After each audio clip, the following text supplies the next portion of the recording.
Hare Krishna. In the fifth canto of Srimad Bhagavtam, we come across King Rsabhdeva and the teachings he imparted to his sons. King Rsabhdeva instructed his sons to perform devotional service unto Lord Shri Krishna, and he instructed them to do so by developing some important behavioral qualities such as being non-envious of other people. King Rsabhdeva advised his sons that by developing these qualities, one can advance steadily in performing devotional service unto Lord Shri Krishna and developing a loving relationship with him. The 6 qualities advised by Rsabhdeva are to not over-endeavour for the purposes of sense gratification, to not be afraid of performing austerities when performing devotional service, to perform service to more senior, advanced devotees, to inquire about the spiritual values of life, to not think in terms of I and mine, and to not be envious of other people, and give all respects to others in all mutual dealings. So, King Rsabhdeva advises that when one performs service, by developing these qualities, one can develop a good relationship with various devotees and also progress steadily in developing a loving relationship with Lord Shri Krishna. So in this video, I'm hoping to take a deeper dive into these 6 qualities and discuss how by developing these qualities, we can advance steadily in the path of Krishna consciousness. The first advice of King Rsabhdeva to his sons was to not over-endeavour for the purposes of sense gratification. There is an underlying drive within all of us for material prosperity. We all want to have the nicer things in life, and we all want to own the various luxuries this world has to offer. And to satisfy those desires, we try to work as much as we can and as hard as we can. And so we still find that despite working so hard, our desires are still not satisfied. This phenomena is called will of the wisp. Will of the wisp means that our hopes, our goals, our desires are impossible to reach or attain. And so material desires are will of the wisp of human beings. As soon as we satisfy one desire, more desires appear in our minds and occupy our time and our efforts. Srimad Bhagavtam says, Yavanto vishya presthas trilokyam ajitendriyam na shaknuvanti te sarve pratipuryatam nripa.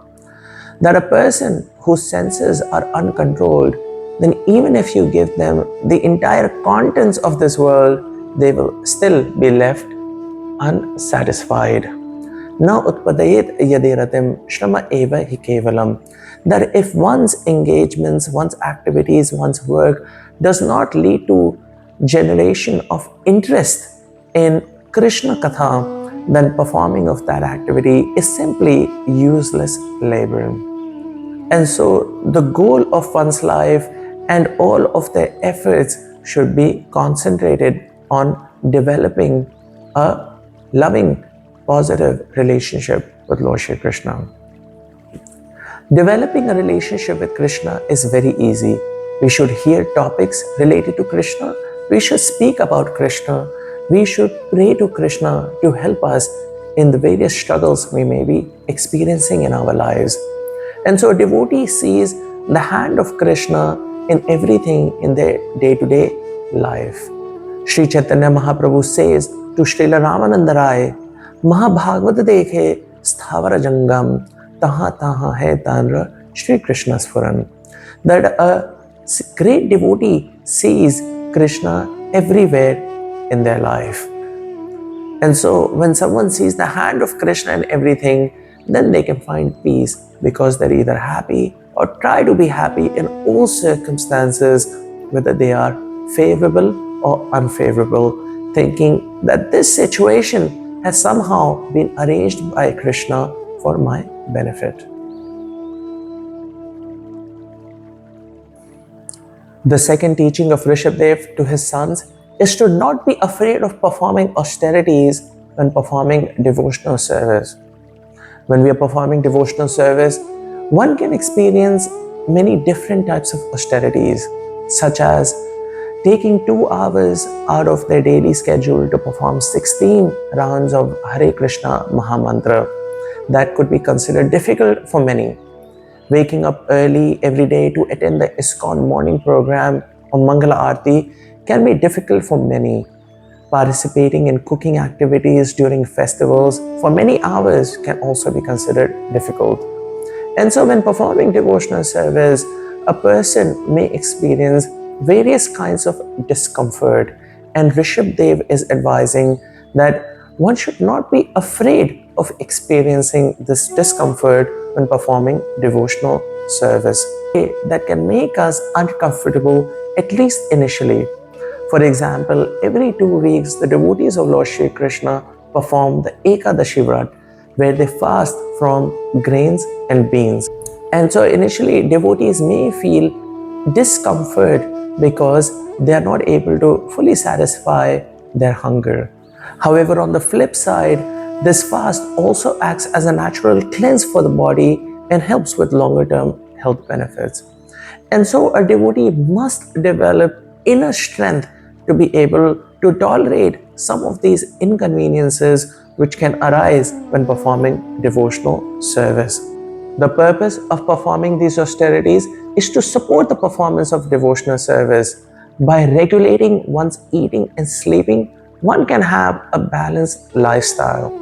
However, one should not drastically reduce their eating or sleeping in a way that negatively impacts their health.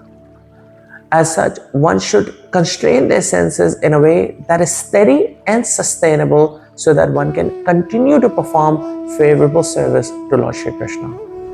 The purpose of the Krishna conscious movement is not to force devotees to undertake bodily difficulties, but to help them steadily experience happiness derived in performing selfless devotional service.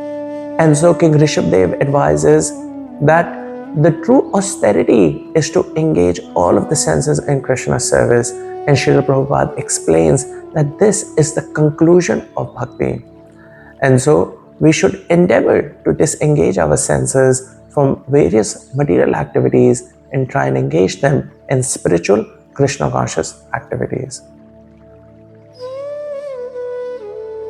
The third teaching of Rishabdev to his sons is to perform service to advanced devotees who are sincerely trying to practice Krishna consciousness.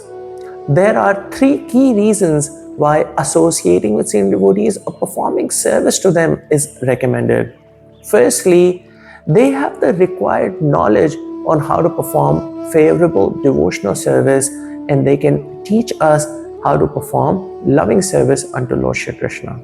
Secondly, they have themselves experienced detachment from the various material wants of life, and so they can also teach us how to experience the same kind of detachment.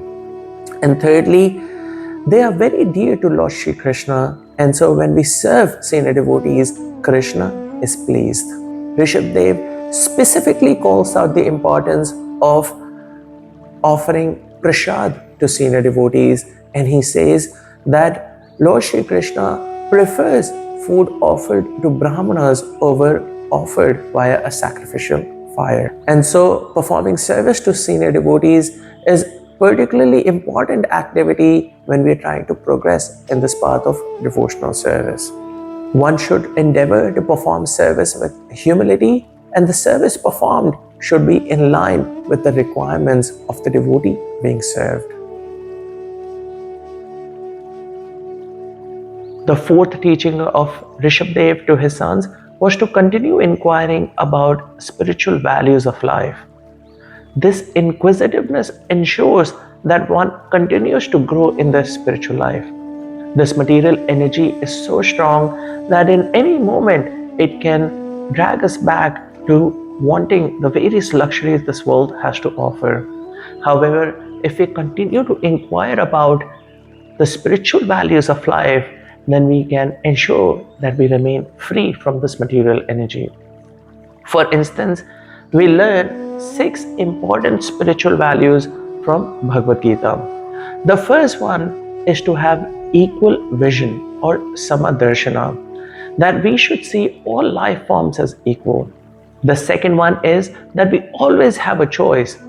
So Krishna instructs Arjun, but at the end, he gives Arjun the choice to either follow his instructions or to follow his own mind's demands. The third teaching is to consider the welfare of all living beings and to do so by helping with the establishment of religious principles. The fourth teaching is to teach by example. The Acharya shows by example what can be done and how it can be done. The fifth teaching is to be humble.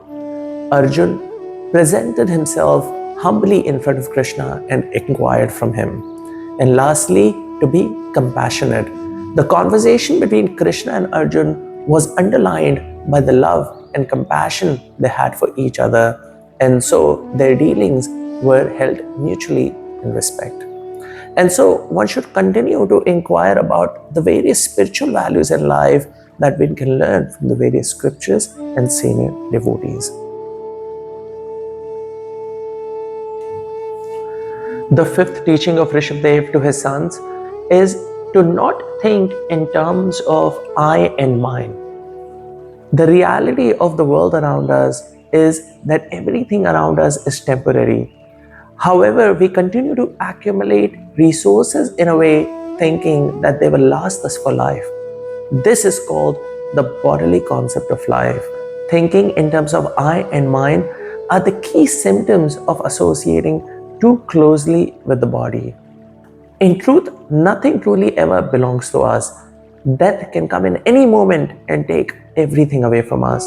And so we should try to understand the temporary nature of this world.